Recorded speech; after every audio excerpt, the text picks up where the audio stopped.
Hello guys, welcome back to our channel Aarti vlogs. అందరూ ఎలా ఉన్నారు? బాగున్నారా? ఈ షార్ట్ ఏంటి, ఆకులు ఏంటి, ఇవన్నీ అనుకుంటున్నారా? ఇదేంటంటే గుంటగలగరాకండి. ఇది హెల్త్కి చాలా మంచి, హెయిర్కి కూడా చాలా మంచిది. దీంతో మనం పప్పు చేసుకోవచ్చు, పచ్చడి చేసుకోవచ్చు. నెక్స్ట్ అయితే హెయిర్కి అయితే పేస్ట్లా చేసుకుని అప్లై చేసుకోవచ్చు. ఫస్ట్ అయితే ఇవి ఎక్కడ దొరికితే ఎక్కడ పడితే అక్కడ దొరుకుతుందండి ఆకైతేను. ఇది ఒకసారి మీ ఇంటి చుట్టుపక్కల ఎక్కడైనా ఉంటే కనుక చూడండి. పువ్వు చూసారా? పువ్వు చూపించాను. ఆ పువ్వుతో ఉంటుందన్నమాట ఆకు. ఎక్కడైనా కనిపిస్తే ఖచ్చితంగా తీసుకోండి. చాలా హెల్త్ బెనిఫిట్స్ ఉన్నాయి దీనివల్ల. ఇది పిచ్చి మొక్కలని పీక పడేస్తాం మనం. దీంతో నేనైతే పప్పు చేస్తున్నాను. ఫస్ట్ అయితే పెసరపప్పుతో చేస్తున్నాను.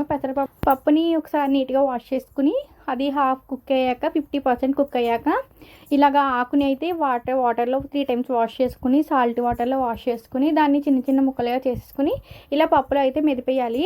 దీన్ని మీరు కుక్కర్లో కూడా పెట్టచ్చు. కానీ కుక్కర్లో అయితే పప్పు మరీ పేస్ట్లో అయిపోతుంది కదా, పెసరపప్పు గమ్మున ఉడికిపోతుంది. కాబట్టి నేనైతే విడిగా పెట్టాను. కొంచెం బద్దలా ఉంటేనే బాగుంటుంది తినడానికని. మరీ పేస్ట్ అయిపోతే బాగోదు. ఎందుకంటే ఆకు పేస్ట్ అయిపోతుంది, అది పేస్ట్ అయిపోతుంది కదా, బాగోదు తినడానికి. అందుకని ఇందులో కొంచెం పచ్చిమిర్చి అది వేసి, చింతపండు, ఉప్పు వేసేసి బాగా మరిగించేసాను. చాలా బాగుంటుంది పప్పు అయితేను. చూడండి ఎంత బాగుంటుందో. టేస్ట్ ఒకసారి చూడండి. మీరు వేసుకుంటే ఆప్షన్ వేసుకోవచ్చు, చింతపండు లేదంటే లేదు. నేనైతే దాన్ని అలా మరిగించేసాక అందులోకి పోపు అయితే వేస్తున్నాను. మినప్పప్పు, ఆవాలు, జీలకర్ర, ఎండుమిరపకాయలు వేస్తున్నాను. మీకు నచ్చితే వెల్లుల్లిపాయ పప్పు కూడా వేసుకోవచ్చు. నేనైతే ఇంగుపప్పు వేస్తున్నాను. ఇంతే, పప్పు అయితే చాలా బాగుంటుంది.